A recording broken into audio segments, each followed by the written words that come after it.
Rear wheel को आगे की तरफ पुश करते हैं ताकि वो फ्रेम से निकल जाए। ठीक वॉलनट के सामने से हम टायर निकालने की शुरुआत करेंगे। अब हम नई ट्यूब की पैकिंग निकालते हैं। तो अब हमने अच्छी तरह से टायर बिठा दिया है। जो हमने हब एक्सल नट को निकाला था फिर से उसे हब एक्सल में बिठा देते हैं। हाँ तो कैसे हो दोस्तों, उम्मीद है ठीक होंगे। दोस्तों आज की वीडियो में मैं इस साइकिल में रियर व्हील में ट्यूब चेंज करने वाला हूँ। तो फिर चलिए आज की वीडियो शुरू करते हैं। वीडियो में अगर आपको कुछ भी अच्छा लगे तो चैनल को सब्सक्राइब और वीडियो को लाइक ज़रूर करें। तो आप यहाँ पर देख सकते हैं टायर में बिल्कुल हवा नहीं है और वॉल भी मैंने चेक कर लिया है। ट्यूब चेंज करने के लिए मैं साइकिल को उलट देता हूँ इस तरह से।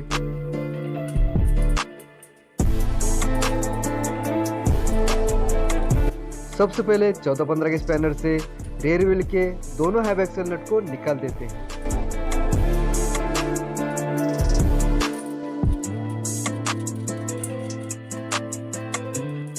हब एक्सल से मडगार्ड स्टे को साइड में करते हैं और रियर व्हील को आगे की तरफ पुश करते हैं ताकि वो फ्रेम से निकल जाए। व्हील को निकालते वक्त चेन को फिर व्हील से इस तरह से निकालना होगा। अब रियर व्हील को हमने पूरी तरह से निकाल दिया है। टायर निकालने के लिए आपके पास टायर लीवर होने चाहिए जो आपको 50 रुपये के आसपास मिल जाएंगे। ठीक वॉलनट के सामने से हम टायर निकालने की शुरुआत करेंगे और आप भी इसी तरह से कर सकते हैं। पहले तो एक टायर लीवर को टायर में डालकर इस तरह से स्पोक में अटकाते हैं और दूसरे टायर लीवर से इस तरह से टायर को निकालते हैं। अगर आप साइकिल की पंक्चर भी निकाल रहे हो तो टायर इसी तरह से निकाल सकते हैं।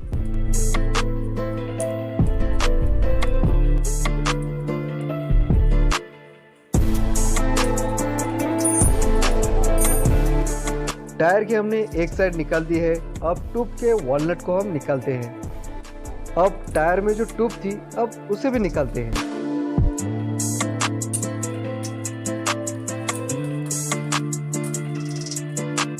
अभी जो पुरानी ट्यूब है इसे हम साइड में रखते हैं।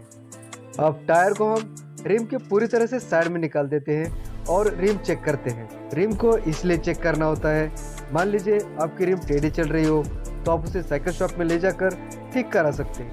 अब इस रिम में तो कोई प्रॉब्लम नहीं है तो हम उसमें टायर को बिठा देते हैं। उससे पहले स्पोक चेक करते हैं। गलती से अगर एक भी स्पोक रिम के ऊपर आ गया हो तो ट्यूब खराब हो सकती है। स्पोक तो ठीक है, अब टायर चेक करते हैं।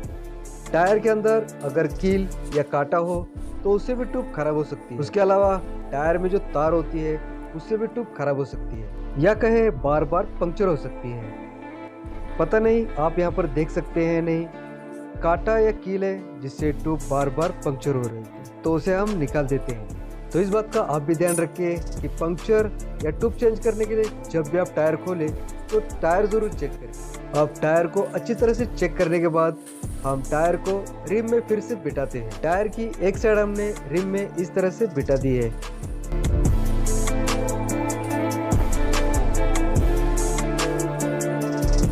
अब हम नई ट्यूब की पैकिंग निकालते हैं। ये ट्यूब आपको लगभग 100 रुपीज़ के आसपास मिल जाएगी।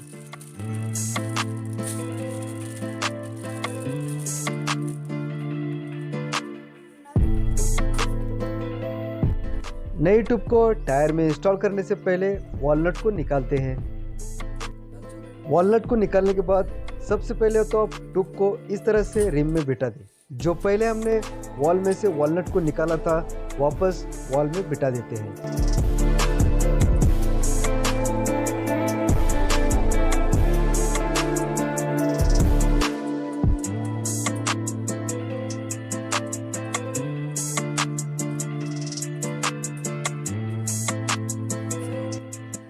फिर पंप से ट्यूब में थोड़ी हवा भरते हैं। ट्यूब में हवा इसलिए भरना जरूरी होता है दोस्तों, कभी कभी ट्यूब रिम और टायर के बीच अटक सकती है जिससे ट्यूब खराब हो सकती है। तो हमने अब ट्यूब में हवा भर दी है और आप भी ट्यूब में हवा ज़्यादा ना भरें।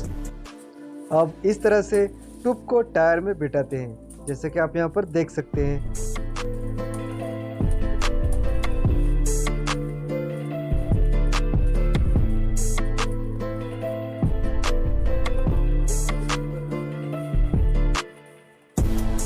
ट्यूब बिठाने के बाद टायर को सभी जगह से थोड़ा सा दबा दें। अब हाथ से हम टायर को इस तरह से बिठाते जाएंगे। टायर बिठाने में अगर आपको दिक्कत आ रही है तो आप इस जगह टायर लीवर का इस्तेमाल कर सकते हैं।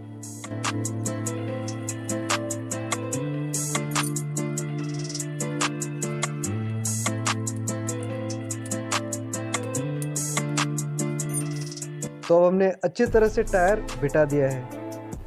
अब फिर से हम साइकिल में रिम को बिठा देते हैं। टायर में हमने हवा नहीं भरी है क्योंकि हमने ब्रेक आर्च को लूज नहीं किया था। तो ब्रेक आर्च को लूज ना करते हुए हमने रिम को साइकिल में बिठा दिया है। अब यहाँ पर ज़रा ध्यान से देखिए कि रिम को साइकिल में कैसे बिठाते हैं। रिम को थोड़ा सा बाहर लेते हुए हम चेन को व्हील पर बिठाते हैं और फिर हब एक्सल में मडगार्ड स्टे को बिठाते हैं।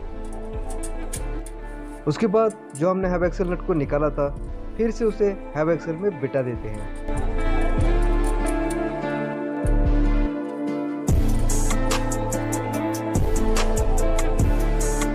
अब चेन को न ज़्यादा टाइट रखते हुए ना लूज रखते हुए हमें एक्सल नट को टाइट करना है और फिर रिम को फ्रेम के सेंटर में रखते हुए हब एक्सल नट को अच्छी तरह से टाइट करना है। तो आप इस तरह से चेक कर सकते हैं रिम फ्रेम के सेंटर में है या नहीं। अब व्हील को घुमा कर देखते हैं कि रिम को हमने साइकिल में अच्छी तरह से बिठाया है या नहीं। अब व्हील तो अच्छी तरह से फिटिंग हो चुकी है। अब हम फिर से साइकिल को सीधा कर सकते हैं। अब पंप से टायर में हवा भरते हैं।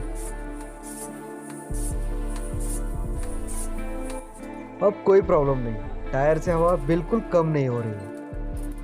तो इस तरह से आप ट्यूब को साइकिल में इंस्टॉल कर सकते हैं। तो बस आज के लिए इतना ही। चैनल पर नए हो तो चैनल को सब्सक्राइब जरूर करें, लाइक, कमेंट और शेयर भी जरूर करें। तो फिर मिलते हैं अगले वीडियो में बहुत जल्द।